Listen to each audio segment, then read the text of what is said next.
الحمد لله نحمده ونستعينه ونستغفره ونؤمن به ونتوكل عليه ونعوذ بالله من شرور أنفسنا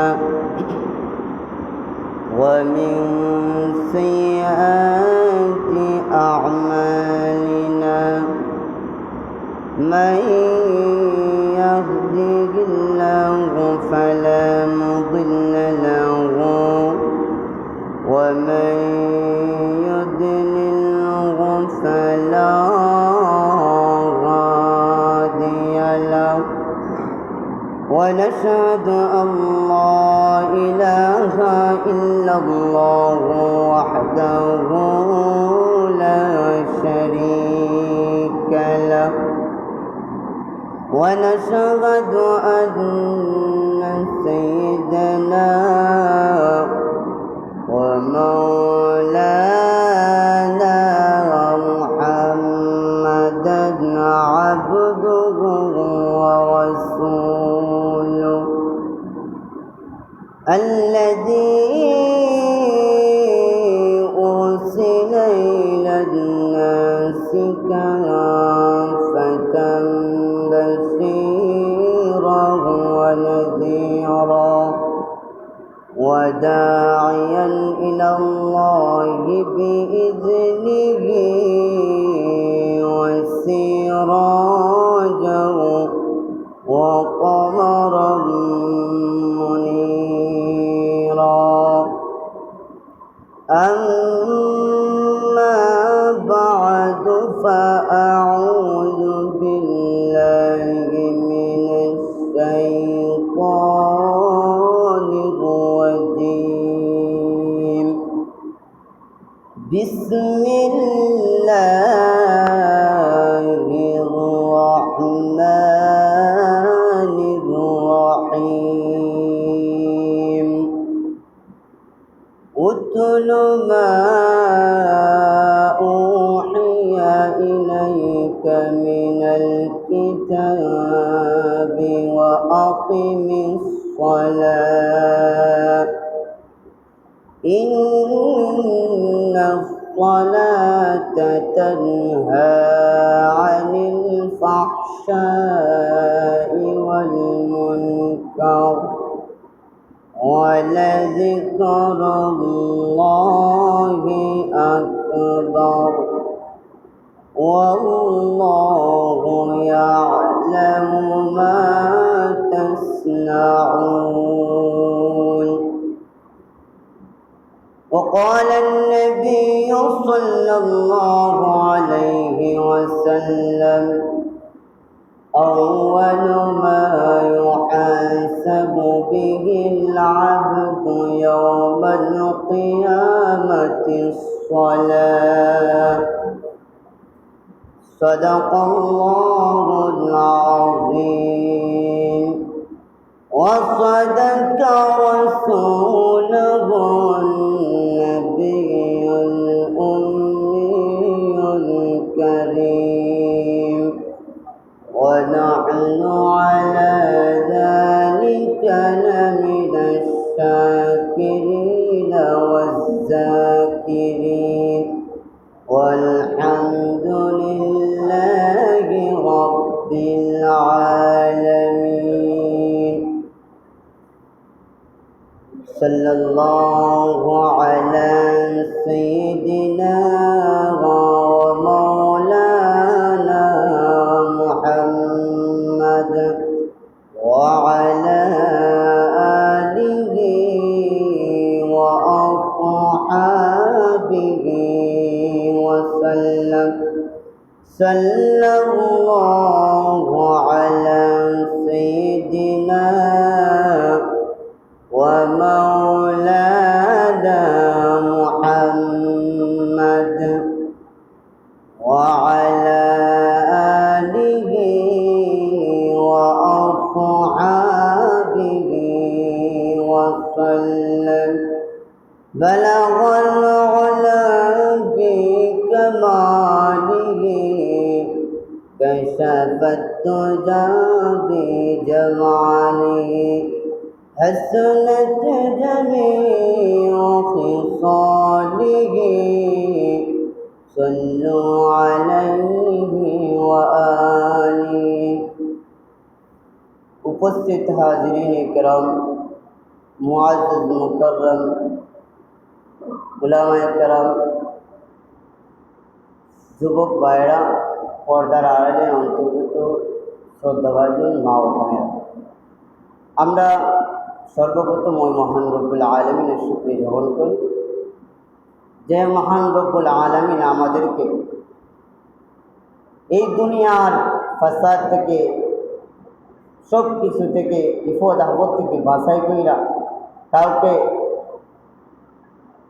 আল্লাহ রব্বুল আলামিনের পবিত্র স্থানে উপস্থিত হওয়ার মতো, আর কাউকে পর্দার আড়াল থেকে আমি গুনাহগারের মুখ থেকে কিছু কথা শ্রবণ করার মতো তৌফিক দান করেছেন। এই জন্য আল্লাহর দেয়া কণ্ঠ, আল্লাহ দিয়ে জবান দিয়ে একবার শুকর আদায় করি আলহামদুলিল্লাহ।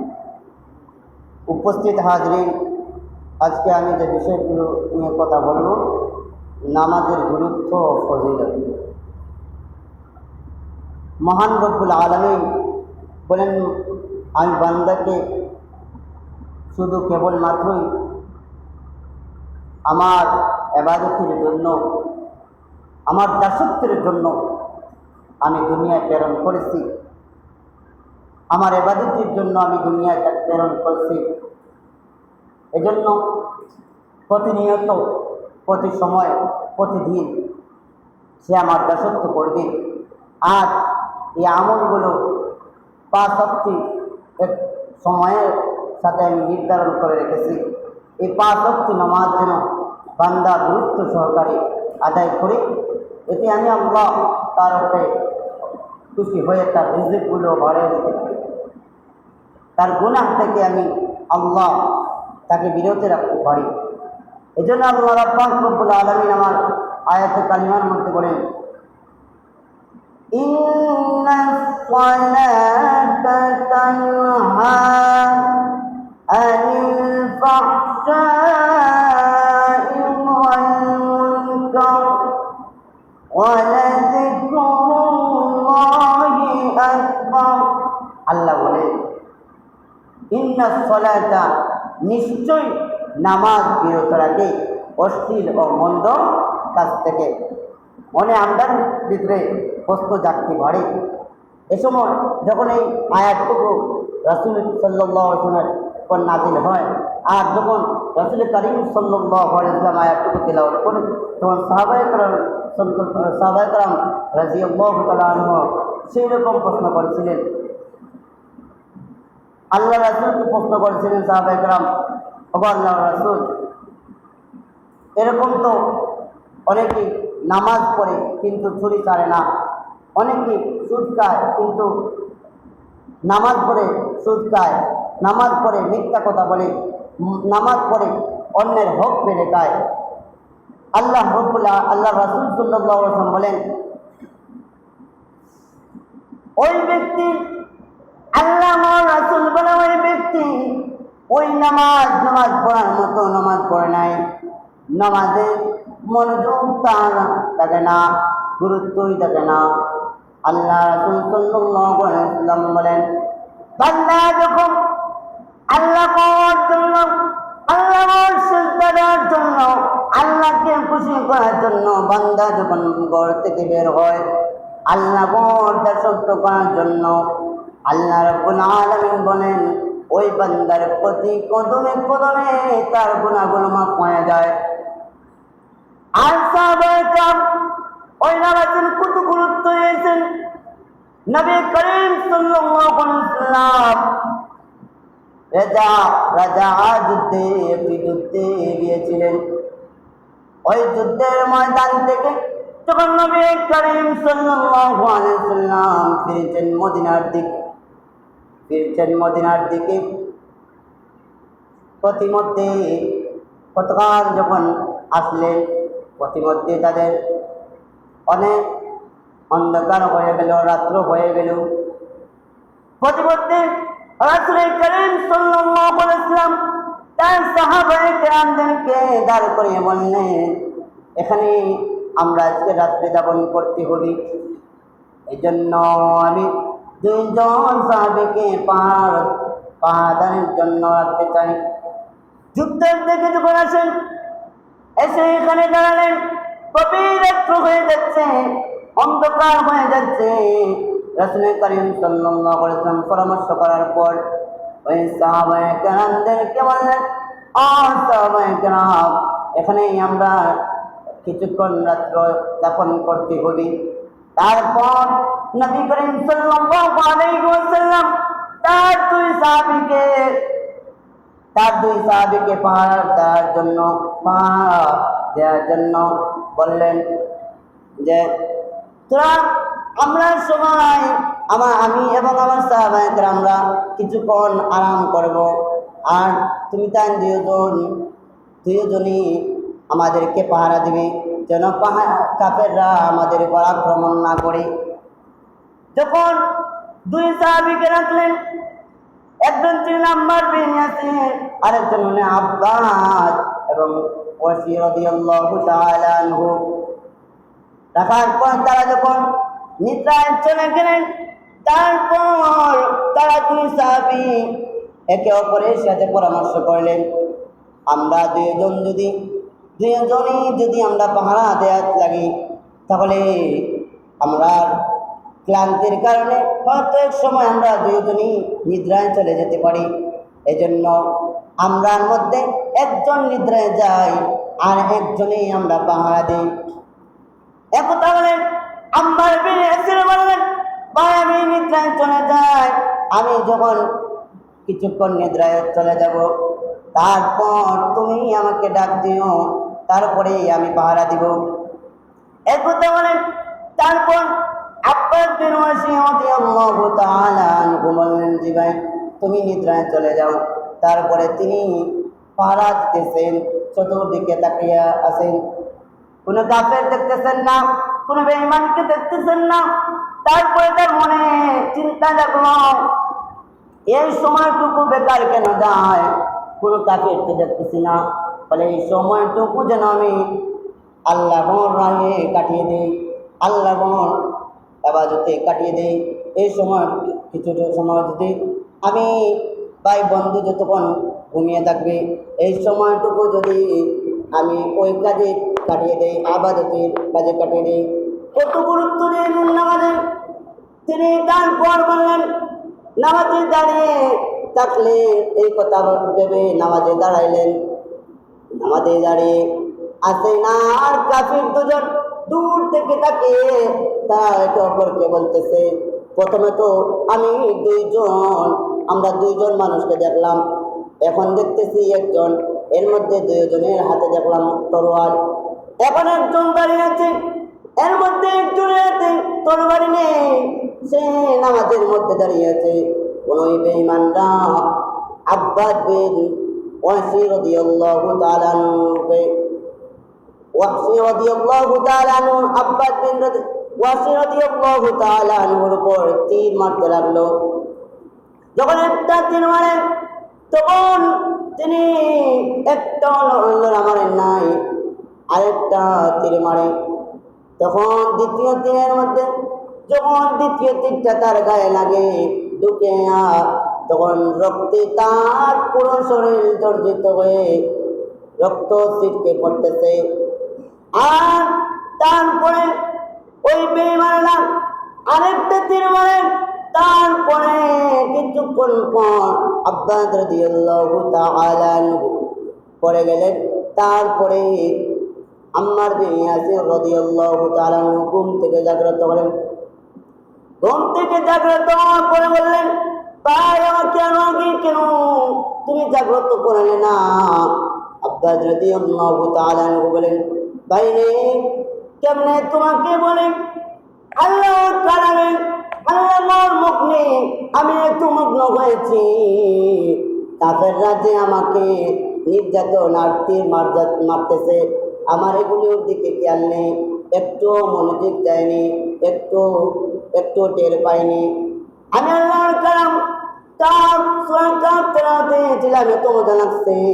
যদি আল্লাহর রাসূল আমাকে এই সময় নির্ধারণ না করে দিত, তাহলে আমি অন্য সময় যদি কুরআন তেলাওয়াত নামাজের মধ্যে কাটিয়ে দিতাম, তাহলে আমি সারা রাত্র হইলেও আমি সূরা নামাজের মধ্যে শেষ করে দিতাম।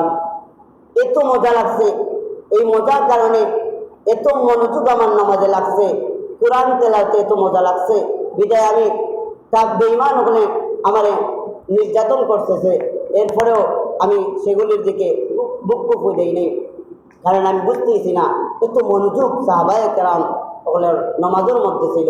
এজন্য তিনি বলতেছেন যে এত মনোযোগ আসিল ভাই, আমি নামাজের মধ্যে এত মগ্ন ছিলাম, আমি বলতেই পারি নাই, এজন্য তোমাকে ডাকতেই পারি নাই।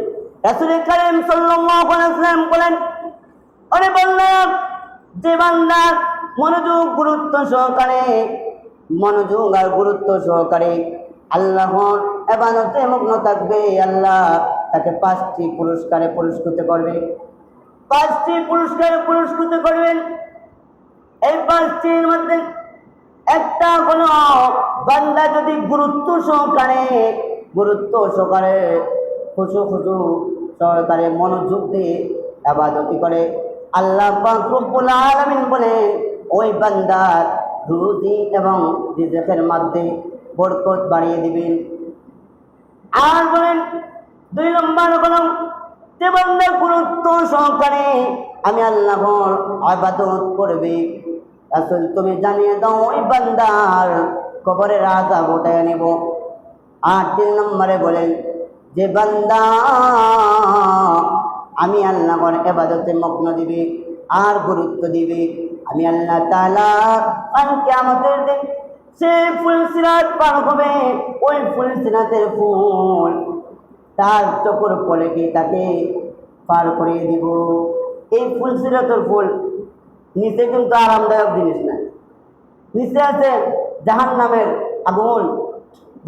আগুন, বিভিন্ন যন্ত্র, বিদ্যুৎ প্রাণী, বিষাক্ত প্রাণীগুলো থাকবে। একবার যদি সেই ফুল পিছকে সেখানে পড়ে যায় সেই হতভাগা, তাহলে অবস্থা কি হবে? জাহান্নামের বর্ণনা তো আগেই দেওয়া হয়েছে, খুবই করুণ অবস্থা হবে। আর বলেন, যে ব্যক্তি গুরুত্ব সহকারে আমার ইবাদত করবে, আমি তাকে বিনা হিসাবে জান্নাতে প্রবেশ করিয়ে দেব। সুবহানাল্লাহ। এই হইল 5 ওয়াক্ত নামাজ পড়ার তার পুরস্কার। আর বলেন এর ফজিলত হলো, হযরত আবু যর রাদিয়াল্লাহু তাআলা আনহু বলেন, একবার রাসূল কারীম সাল্লাল্লাহু আলাইহি ওয়াসাল্লাম আমাকে নিয়ে বাইর হইলেন, আর বাইর হয়ে শীতের সময় গাছের একটা ডালে যখন ধরলেন, এ সময় সেই গাছের পাতা জড়তে আছে, আর যখন তিনি ধরলেন আরো জড়তে আছে, তখন রাসূল কারীম সাল্লাল্লাহু আলাইহি ওয়াসাল্লাম বলেন, আবু যর, যখন কোনো মুসলমান এইরকম গুরুত্ব সহকারে নামাজ পড়বে, উত্তম রূপে নামাজ পড়বে, তখন তার আমলগুলো, তার গুনাহগুলো সেই রকম, যেরকম গাছের পাতা ঝরে পড়েছে সেই রকম ঝরে পড়বে। সুবহানাল্লাহ। যখন বান্দা মনোযোগ সহকারে গুরুত্ব দিয়ে নামাজ পড়বে, তার গুনাহগুলো সেইভাবে ঝরে পড়বে। রাসূল কারীম সাল্লাল্লাহু আলাইহি ওয়াসাল্লাম বলেন, আল্লাহ পাক রব্বুল আলামিন বান্দার সেই ইবাদতের কারণে তার রিজিকগুলো বাড়িয়ে দিবেন। বান্দার সেই মনোযোগের ইবাদতের কারণে সে গুনাহ থেকে আল্লাহ পাক রব্বুল আলামিন তারে বিরত রাখবা। ইন্নাস সালাতা তানহা আনিল ফাহশাই ওয়াল মুনকার। বান্দার যত গুনাহ আছে সব গুনাহ থেকে আল্লাহ পাক রব্বুল আলামিন তাকে হেফাজত করবেন, বিরত রাখবেন। আল্লাহ পাক রব্বুল আলামিন নিজেই বলেছেন। এখন অনেকে নামাজ পড়ি আমরা, কিন্তু নামাজ পড়িও চুরি করে, নামাজ পড়িও সুদ খায়, নামাজ পড়িও সে জিনা করে। এখন বলা যাইতে পারে সে নামাজ পড়িও জিনা করে, নামাজ পড়িও সুদ খায়, বলে সে ব্যক্তির নামাজ সে গুরুত্ব দিয়ে পড়ে নাই, মনোযোগ দিয়ে পড়ে নাই, শুধু নামাজ পড়েছে। নামাজে মসজিদে এসে যে কোন সুরত আসে আবার ফট করে চলে যায়, এটা হলো মুমিনের নামাজ না, এটা হলো মুনাফিকের নামাজ। আল্লাহ মসজিদে এসে আমরা গুরুত্ব সহকারে, সবসময় এসে গুরুত্ব সহকারে ধীর স্থিরভাবে নামাজগুলো আমরা 5 ওয়াক্তের নামাজগুলো আমরা আদায় করব। ওয়া আখিরু দাওয়ানা আনিল হামদুলিল্লাহি রাব্বিল আলামিন।